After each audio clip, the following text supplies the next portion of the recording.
안녕하세요. 당근보험의 강정아 팀장입니다. 지난 영상에서는 우리 아이들의 100세 보험을 성인보험이 아닌 어린이보험으로 준비해야 하는 이유와 그 가입 요령에 대해 알려드렸는데요. 오늘은 그 연장선으로 100세 만기 어린이보험은 어떻게 구성하면 좋은지 실제 플랜을 보여드리려고 합니다. 제안서를 설명드리기 전에 빠르게 두 가지 중요한 가입 팁을 먼저 설명드릴게요. 먼저 보험을 준비하려고 할 때 100세까지 준비해야 하는 수많은 보장들이 있는데요. 모든 담보를 100세까지 길게 준비하면 보장은 든든할 수 있지만 그만큼 보험료 부담은 너무 커질 수밖에 없습니다. 그래서 보험료는 부담되지 않게, 하지만 보장은 알차게 준비하려면 보장이 실제로 필요한 시기에 맞춰 꼭 필요한 담보만 넣는 게 핵심입니다. 우리 아이들이 보장받아야 할 특약들 중에는 어릴 때까지만 필요한 것도 있고 성인 때까지 길게 가져가야 하는 특약들도 있습니다. 그래서 어릴 때까지만 필요한 특약은 굳이 만기를 길게 가져가서 보험료를 높일 필요가 없고요. 그 특약들은 짧은 만기로, 반대로 성인 때까지 필요한 특약들은 100세 만기로 길게, 이렇게 구분해서 설계하는 게 똑똑한 방법입니다.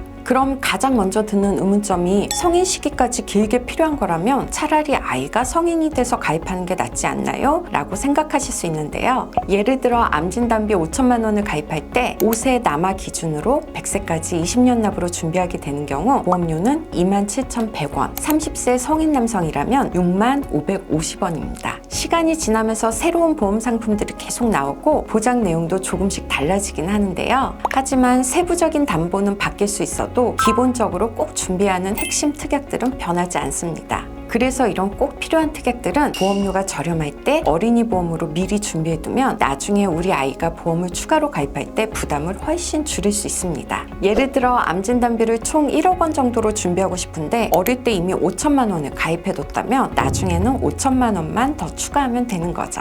두 번째는 전략적으로 어떤 담보를 구성하는지도 중요하지만 동일한 담보로 구성하는 경우에 어느 회사를 선택할지도 중요합니다.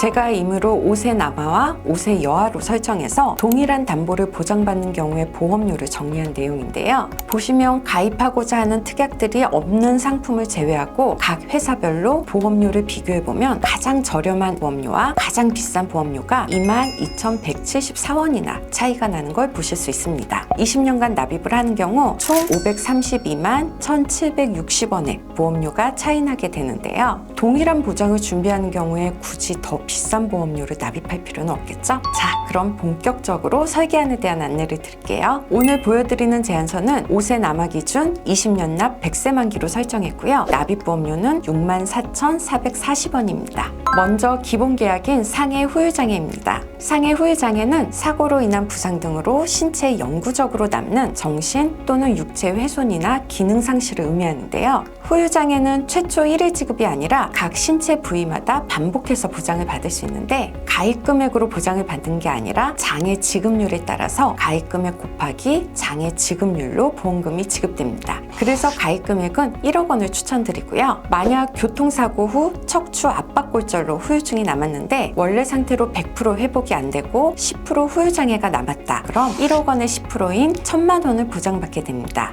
이후 운동 중 부상이나 일상생활 중 발생한 사고로 인해서 십자 인대 파열 치료를 받고 만약 5%의 후유장애 진단을 받게 되면 또다시 1억 원의 5%인 500만 원을 보장받게 됩니다. 다음은 납입 면제 특약인데요. 암이나 허혈 심장질환, 뇌혈관 질환, 50% 이상 후유장애, 5대 난치성 질환, 특정 3대 심장질환, 3대 장애로 진단 확정되는 경우에 그때부터 보험료 납입은 면제가 되고 보장은 만기까지 지속됩니다. 보험료 납입 지원담보인데요. 이건 자녀가 갑상선암, 기타 피부암, 제자리암, 경계성 종양과 같은 유사암 진단을 받게 되는 경우에 납입하는 보험료의 50%를 남은 납입 기간 동안 지원받을 수 있는 담보입니다. 다음은 100세 보장의 가장 핵심인 3대 진단비 중 암 진단비인데요. 갑상선암, 기타 피부암, 경계성 종양, 제자리암 이 네 가지는 유사암으로 분류가 되고 유사암을 제외한 모든 암에 대해서 최초 1회 5천만 원을 보장받습니다. 만약에 가족력이 있거나 암 보장을 추가적으로 더 든든하게 갖고 가고 싶으시면 통합암이나 통합 전이암 진단비로 구성해서 그룹별로 각각 보장받으면서 전이암까지 추가적으로 보장되는 진단비로 구성하는 것도 추천드립니다.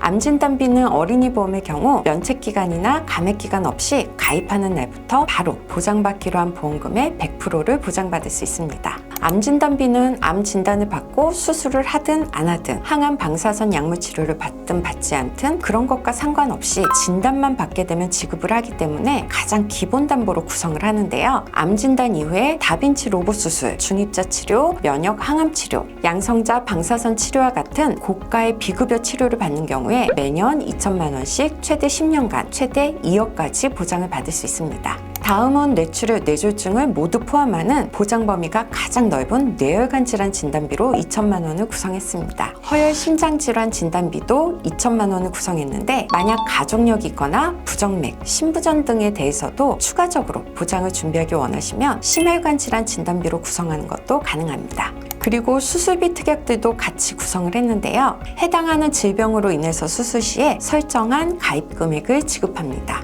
실손보험이 있는데 굳이 수술비 보험까지 구성해야 되나요? 라고 생각하실 수도 있는데요. 실손보험은 보통 통원으로 인한 치료 시에 20만 원에서 25만 원 한도로 보장됩니다. 그리고 실손보험은 갱신형이기 때문에 나중에 내가 노후가 돼서 소득은 줄어들고 질병 위험도에 따라서 보험료가 인상이 된다고 하면 실손보험을 더 이상 유지 못할 가능성도 있겠죠. 그에 비해 수술비 보험은 비갱신형으로 준비가 되기 때문에 혹시 모를 실손보험의 공백을 메꿀 수 있는 보험이라고 생각하시면 됩니다. 질병 수술비는 30만 원으로 구성했고요. 질병 수술비는 면책사항 몇 가지를 제외하고 모든 수술에 대해서 보장을 합니다. 그렇기 때문에 보장하는 범위가 가장 넓은데 보장 금액이 다소 적다는 단점이 있습니다. 중대한 수술은 보장 금액을 더 크게 지급해야 되는 게 맞는데 이 질병 수술비는 보장 금액이 30만 원에서 50만 원으로 보장 금액이 큰 편은 아닙니다. 중대한 수술이든 간단한 수술이든 동일한 가입 금액을 지급하기 때문에 이 부분을 보완하기 위해서 1호종 수술비를 30만 원에서 1,000만 원 추가로 구성했습니다. 1호종 수술비는 수술 기법에 따라서 수술비를 지급하기 때문에 보장하는 범위가 넓고 중대한 수술일수록 최대 1,000만 원까지 보장받을 수 있습니다. 마지막으로 우리 가족이 남의 신체나 물건에 피해를 끼쳤을 때 피해 금액을 한 사고당 1억 원 한도로 배상해주는 일상생활 배상 책임까지 구성했습니다. 오늘은 어린이 보험을 필수 특약으로 구성한 제안서를 설명드렸는데요. 앞부분에 말씀드린 것처럼 전략적으로 어떤 담보를 구성하는지도 중요하지만 동일한 담보로 구성하는 경우에 어느 회사를 선택할지도 중요합니다. 우리 애기에게 가장 적당한 플랜은 어떻게 구성하면 좋은지, 또 우리에게 가장 보험료가 합리적인 회사는 어디인지 보다 상세한 상담을 원하시면 위에 연락처 또는 아래 카카오 채널로 문의 주시면 친절하고 꼼꼼하게 상담드리겠습니다. 본 광고는 손해보험 광고 심의 기준을 준수하였으며 유효기간은 심의일로부터 1년입니다.